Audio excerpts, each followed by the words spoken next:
శ్యామల అంటే అర్థం ఏమిటి? ఎవరి శ్యామల అనేది మీకు అందరికి సందేహం ఉండి ఉండవచ్చు.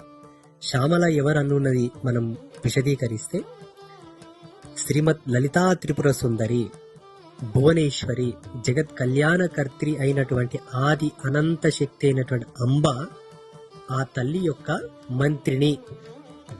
మంత్రిని అంటే అర్థం ఏంటంటే అమ్మవారికి అన్ని విధాలుగా సలహాలు, సూచనలు, మంత్రాంగము, తంత్రాంగము, యంత్రాంగము, జ్ఞానము, విజ్ఞానం అన్నిటిని కూడా సృష్టి విజ్ఞానం, జీవ విజ్ఞానం, సృష్టి విస్తరణ విజ్ఞానం, సృష్టి లయ విజ్ఞానం, సృష్టి స్థితి విజ్ఞానాన్ని తెలియపరిచేటటువంటి ఆ తల్లి యొక్క జ్ఞాన శక్తే శ్యామల,